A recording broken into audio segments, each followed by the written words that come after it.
When I moved to Los Angeles, California in 1998, minimum wage was $5.75.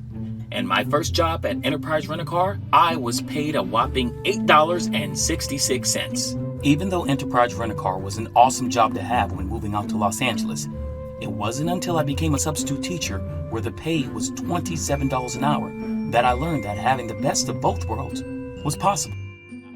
So what was beautiful about substitute teaching, that happened to be one of those jobs that allowed you the flexibility to pursue acting. You didn't have a boss. You had a computer that called you in and said, hey, you have a job at this elementary school. Secondly, the pay. At $27 an hour, the pay was awesome. You worked only 6 hours. You picked and chose the days you worked.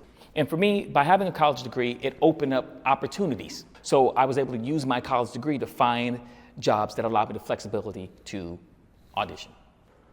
I know there's some of you right now who are in college right now majoring in acting or majoring in music, the arts, anything creative. And I know your family right now is thinking, oh my gosh, why? You're not gonna make money in that business.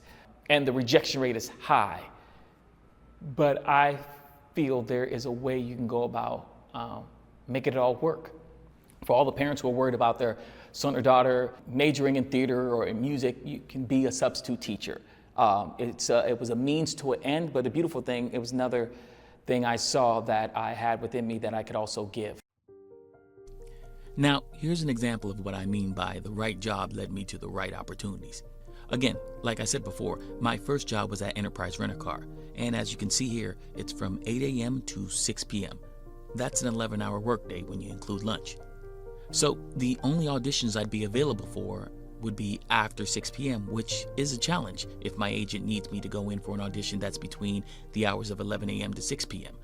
Now, nothing against Enterprise Rent-A-Car, which was a great job coming out of college and allowed me to get to know the city when I had to pick up customers, but there's no flexibility in regards to me auditioning. It's a huge commitment. Also, the pay at the time only earned me close to $1,700 a month. Now, when you have around $1,600 in expenses, it didn't leave much room for saving or even headshots. Only $137 to be exact, which is something, but it's not much. Now, some may look at my expenses and may want to cut going to the gym and self-care, but my health is important to me, and it was a financial investment that I was willing to make. Now, when I decided to take a leap of faith and left my secure job at Enterprise Rent-A-Car for temp work, that's when I really felt the financial pinch of not making a daily paycheck. As you can see, I made an extra $1.34 an hour when I did temp work. And the cool thing about temp work, it definitely had the flexibility to go on auditions because I got to pick and choose the days I worked depending on the assignment. But when you don't book any acting work and turn down several temp assignments for auditions, you make no money for the day. Also, temp services depend on reliable employees, and we actors, we don't fall in that category, especially if you're getting a lot of auditions.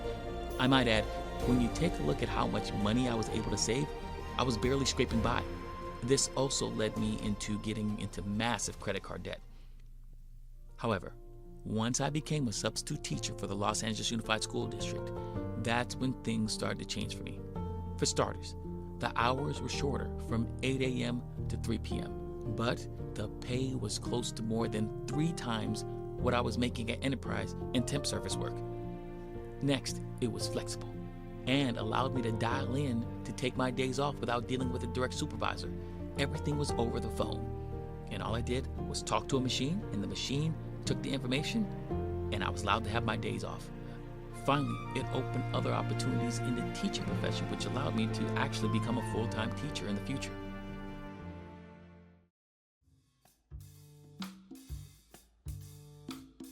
Here's the co-star and guest star roles I booked as an actor in 2000. And here's what I earned as an actor that year. Here's the estimated median household income in Los Angeles in 2000.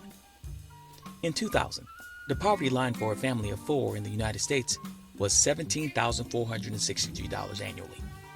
If close to half the California median family income was used as the poverty threshold, it would have been $26,347 for a family of 4 in 2000.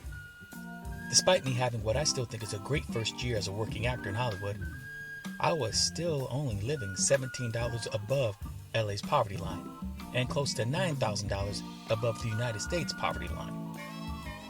To sum it up for actors, your acting resume and your bank account may not match. But when you add in what I made that year as a substitute teacher, which was an additional $38,880, I then was able to live above the estimated median household income in Los Angeles. Also, as you can see, I made more as a substitute teacher than as a working actor for the first 4 years of my acting career. My 9-to-5 job as a substitute teacher kept me afloat, which allowed me to take acting classes and get headshots, instead of walking in auditions desperate. What's best for you may not be best for others. What I had to realize is I have to do this on my own. I have to take not only responsibility, but authority. And in fact, it goes authority and responsibility is what is key. It's my dream. And if you're waiting for someone else to care about your dream, you're gonna be waiting forever.